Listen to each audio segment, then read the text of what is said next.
Hi friends.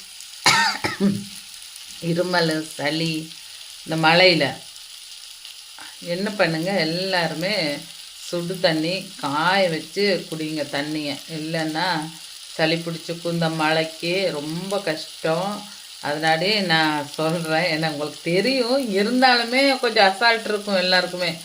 நானும் அப்படி தான், ரொம்ப அசால்ட்டு. அதனால தான் உங்கள்கிட்ட சொல்கிறேன் ஃப்ரெண்ட்ஸ். இப்போ பாருங்கள், இன்றைக்கி சுக்குட்டி கீரை கொஞ்சம் பறித்தேன். காலையிலே மழையாக இருந்தாலும் சரி கொடையை பிடிச்சிக்கிட்டு சுக்குட்டி கீரையை கொஞ்சம் பறித்தேன். இந்த தக்காளி சட்னி செய்யலான்ட்டு தக்காளி சட்னி சேர்த்து தக்காளி வெங்காயம் வரமிளகாய் எல்லாம் போட்டு அப்படியே எண்ணெயில் வணக்கிட்டுருக்குறேன். அது முடிஞ்ச உடனேயுமே தோசை ஊற்றலாம். காலையில் பச்சை பயிர் வேக வச்சேன், அது கொஞ்சம் இருக்குது. அப்புறம் தோசை மாவு இருக்குது, தோசை ஊற்றணும். எங்கள் மாமாவுக்கு பச்சை பயிரெலாம் பிடிக்கும், தோசை ஊற்றணும். அதனாலே அவருக்கு தோசை ஊற்றலான்ட்டு மாவை எடுத்து வெளியே வச்சுட்டேன். இருந்தாலும் மழை ரொம்ப நசன்னு இருக்குல்ல ஃப்ரெண்ட்ஸ், ரொம்ப கஷ்டமாக இருக்குது. ஆனால் மழை வரலன்னு கஷ்டப்படுறோம், யோசிக்கிறோம். ஐயோ, விவசாயத்துக்கு ரொம்ப நல்லது தான் மழை. இருந்தாலும் இது ரொம்ப மேல்மிச்சமாக பெய்யுது இந்த மழை. சரி பெய்யட்டும், எவ்வளோ பெய்யுதோ பெய்யட்டும், நம்மளும் எவ்வளோ அடித்தாலும் தாங்குவோன்ற மாதிரி தாங்கிடலாம் ஃப்ரெண்ட்ஸ். எவ்வளோ அடித்தாலும் தாங்குவோம்.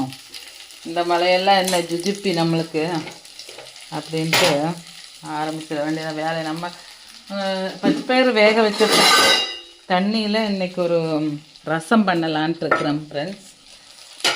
பச்சை பயிர் வேக வச்ச தண்ணியை எடுத்து வச்சுருக்கிறேன், காமிக்கிறேன்.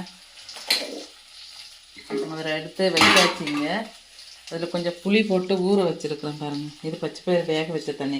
கண்டிப்பாக அந்த தண்ணியை வேஸ்ட் பண்ணாதீங்க யாருமே. பச்சை பயிர் வேக வச்ச தண்ணியில் ரசம் வச்சு பாருங்கள், செம்மையாக இருக்கும். இப்போ நீங்கள் பருப்பு ரசம் வைக்கிறீங்கல்ல, அதே மாதிரி அதே மெத்தடில் நீங்கள் செஞ்சு பாருங்கள், சூப்பராக இருக்கும்.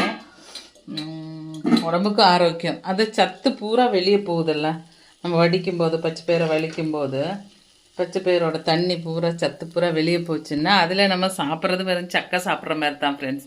அதனால தான் நான் என்ன பண்ணிடுவேன், இந்த மாதிரி பச்சை பயிறு, தட்டைப்பயிறு, அப்புறம் கொள்ளு மேக்ஸிமம் எல்லோரும் வைப்பாங்க.